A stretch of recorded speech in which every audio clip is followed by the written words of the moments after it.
Hello guys, good morning. Welcome back to my new blog. कैसे हैं आप सब? आई होप कि आप सब बहुत अच्छे से होंगे। सो गाइस, अभी दीपावली की सफाई मेरी बिल्कुल ख़त्म नहीं हुई है, बाकी बची है। मुझे लगता है मेरी सफाई तो दिन के दिन तक होती ही रहेगी। एंड सुबह के बजे हैं 7:30 से 8 के बीच में ये ब्लॉग शूट कर रही हूँ, क्योंकि बच्चे जा चुके हैं स्कूल और अब मैं बर्तन धो रही हूँ चाय नाश्ते के। एंड आज मैं जो मेरी बाकी की सफाई रह रखी है वो करूँगी। एंड सफाई करने के बाद आज आपको दिखाऊंगी कि जो मेरी कल ड्रेस खो गई थी, यानी कि मैं गाड़ी में भूल गई थी, क्योंकि मैंने कल की थी शॉपिंग बच्चों की पीटीएम से आते वक्त। तो मैंने क्या क्या करा वो आपको दिखाती हूँ। एंड आज मैंने बनाया शाही पनीर की ग्रेवी बना दी थी। उसके बाद मैं बर्तन धोने लगी थी, ताकि तब तक मैं बर्तन धोऊँ वो ठंडी हो जाए। तो यहाँ मेरी ग्रेवी हो चुकी है ठंडी। एंड अगर आपको इसकी रेसिपी चाहिए तो कमेंट करके ज़रूर बताइए, मैं इसकी रेसिपी आपसे ज़रूर शेयर करूँगी। तो ग्रेवी पीसने के बाद इसको मैंने कर दिया है फ्राई पैन में ट्रांसफ़र। एंड इसको 1 बॉयल आने दूँगी। और जो भी मिक्सचर में थोड़ा बहुत बचा था उसको पानी डालकर मैंने कर लिया है घोल घाल के रेडी। एंड इसको 1 बॉयल आने दूंगी। 1 बॉयल आने के बाद ही मैं इसमें पनीर ऐड करूंगी, ताकि जो ग्रेवी है और भी अच्छे से पक जाए। क्योंकि कुछ तो हम उसे फाइनली चॉप करते हैं तो उसको फ्राई करते हैं तब भुन जाता है, रही सही जो कच्चापन हो जाता है वो हमारा ग्रेवी के साथ भुन जाता है। तो यहाँ मेरा ग्रेवी हो गया तैयार। अब मैं कर दूँगी इसमें paneer add. And paneer add करने के बाद इसको 10 मिनट के लिए फिर से ढक दूँगी, ताकि एक बॉयल आने तक पक जाए। और ये देखिए, मैं आपको दिखा रही हूँ वो ड्रेस जो कल मैं आपको नहीं दिखा पाई थी, अपने बेटे के लिए लाई थी दिवाली सेलिब्रेशन के लिए। एंड दिवाली सेलिब्रेशन पे मेरा बेटा यही ड्रेस पहनने वाला है। तो ये है कुर्ता जैकेट वाला और ये है इसकी पैंट। बहुत सुंदर लग रहा है और बहुत रीज़नेबल प्राइस पर भी आ गया था। तो अब मैं पहुंची किचन में। किचन के रैक की करूँगी सफाई, क्योंकि इस पे ना चिकट बहुत ज़्यादा जम जाता है। और उस दिन नीचे वाला ही रैक साफ़ हुआ था, ऊपर वाला साफ़ नहीं हो पाया था, क्योंकि बहुत सारी चीज़ें उसमें रखी हुई थी तो मैं नहीं कर पाई थी। मेरे पास समय की थोड़ी सी शॉर्टेज थी। तो आज सारे बर्तन मैंने हटा लिए हैं, क्योंकि बर्तन मैं पहले से ही धोकर रख चुकी थी, ताकि वो ड्राई हो सके। और ड्राई होने के बाद वो मैंने किचन पर रख दिया। बाकी के बर्तन में जो 2-4 पड़े हैं वो बाद में साफ़ करूँगी। सबसे पहले मैंने उठाया कपड़े धोने का ब्रश एंड इसको उतारना शुरू कर दिया, क्योंकि चिकट है बहुत मुश्किल से उतरता है।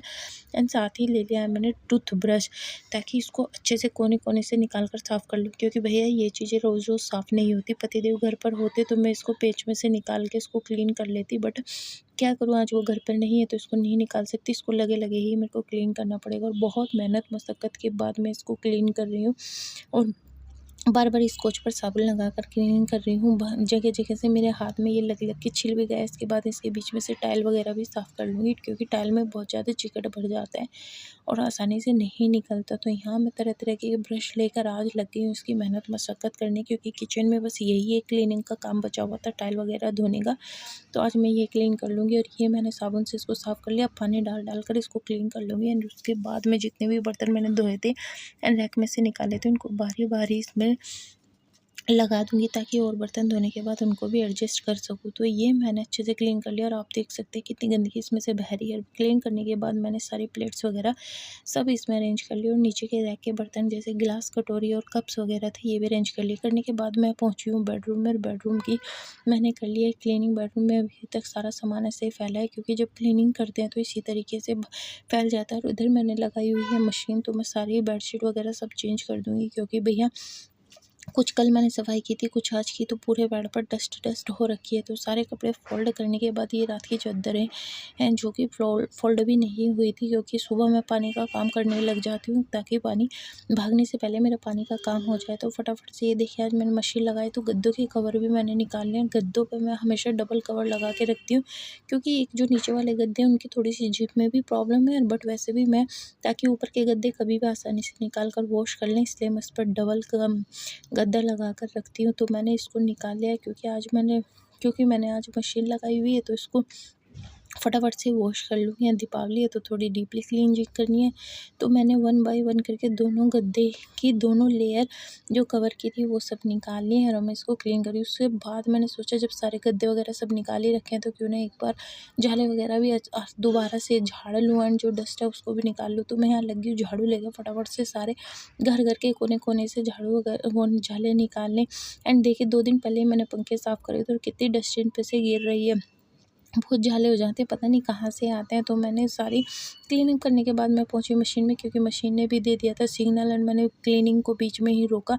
और उसके गद्दे के कवर धुल गए थे। मैंने सोचा जब तक इनको सुखाऊंगी और बाकी काम निपटाऊंगी, ये भी सूख जाएंगे, तो साथ के साथ ही गद्दों पर भी लगा दूंगी। तो यहाँ मैंने गद्दों के कवर मशीन में से निकाल लिया ना। अब इनको चलती हूँ कंगालने। तो 2-3 कवर थे एंड एक बेडशीट वगैरह भी थी। तो सारी चीज़ें मैंने ले ली हैं, बाद में डाल दिया मशीन का कवर मशीन में धुलने के लिए। और मैं पहुँची इनको कंगालने। तो इनको कंगाल के लाऊंगी और उसको कंगालने के बाद मशीन में डाल दिया। और फिर से जो मेरे बाकी के जाले बचे थे हॉल के, वो भी झाड़ने लगी हूँ। उसके बाद मैं पहुँची बेडरूम। मेरा आप देख सकते हैं गद्दे वगैरह सब मैंने धूप में डाल दिया, ताकि उनको भी धूप सी लग जाए। कवर तो मैंने निकाल ही दिए थे, तो उनको भी इतने धूप लगेगी, तब तक मैं काम कर लूँगी और कवर भी सूख जाएंगे। फिर एक बार कवर वगैरह लगा कर ही उनको बेड पर डालूंगी एंड बेडशीट बिछाऊंगी। तो मैं लगी हूँ झाड़ू लगाने। एंड गेट के नीचे जो डस्ट प्रूवर लगा रखा था, उससे डस्ट नहीं आती। एंड जब गर्मियों के मौसम में एसी चलाते हैं तो कूलिंग भी बाहर नहीं जाती, बहुत ही बेनिफिशियल होता है। मैंने सारे गेट के नीचे लगा रखा है, आप भी लगाइए तो थोड़ी डस्ट में राहत मिल जाती है। तो यहाँ मैं लगा लूँगी झाड़ू। और भाई साहब आजकल हालत ना कुत्ते वाले हो रखी है, काम कर कर के कमर टूट गई और सफाई की ख़त्म होने का नाम नहीं ले रही। अभी भी मेरी कल की सफाई बाकी रह जाएगी, और इसके बाद मुझे किचन की टाइल वगैरह सब धोनी है। अभी तो मैंने रैक के आसपास की टाइल धोई है, अभी किचन की सारी टाइल धोनी है, क्योंकि किचन में 3 साइड में टाइल ही टाइल लगी हुई है 5 से 6 फुट तक की ऊंचाई पर। तो यहाँ मैं फटाफट झाड़ू लगाऊंगी। और झाड़ू लगाने के बाद तुरंत मैं पहुंचूंगी किचन में, ताकि किचन का काम कंप्लीट हो सके। और अभी मेरे बहुत सारी चीज़ें बाकी बची पड़ी हैं। मैंने अभी हॉल में कोई भी डस्टिंग नहीं किया, आप देख सकते हैं हॉल में सारा कुछ फैला फैलाया है, लेकिन किचन में चिप चिप सारे फ्लोर पर चिप चिप हो रखी थी। तो मुझे लगा पहले झाड़ू निकाल लेनी चाहिए। फिर मैं पहुंची हॉल में एंड झाड़ू लगाने के बाद हॉल की बेडशीट वगैरह सब झाड़ कर फिर से इसको भी कर दिया है सेट। अब मेरा बच गया है पोछा लगाना और किचन की क्लीनिंग करना। तो किचन की क्लीनिंग होगी, टाइल धोएंगी तो पानी फैल जाएगा, और पानी का काम जब तक ख़त्म नहीं होगा तब तक मैं पोछा नहीं लगा पाऊँगी। तो मैं फटाफट से लेके ब्रश और कपड़े धोने का ब्रश और टूथब्रश सब लेकर लग गई हूँ टाइल को धोने। और यहाँ मैंने ले लिया लोहे वाला स्कॉच भी, ताकि टाइल के बीच में जो जॉइंट में ब्लैक ब्लैक सा चिकट फंस जाता है उसको अच्छे से निकाल सकूँ। और मैंने करनी शुरू कर दिया है मेहनत मशक्क़त। और आप देख सकते हैं यहाँ मैं पूरी टाइल को अच्छे से रगड़ रगड़ के वॉश कर रही हूँ। और टाइल धो धो के मैंने एकदम से सफ़ेद बना दिया, जो इतने दिन से धुल नहीं हो रही थी। तो अगर आपको मेरी वीडियो पसंद आई तो वीडियो को लाइक और चैनल को सब्सक्राइब करना, और आपकी सफाई हुई नहीं हुई कमेंट करके ज़रूर बताइए। तो वन अगेन हैप्पी दीपावली।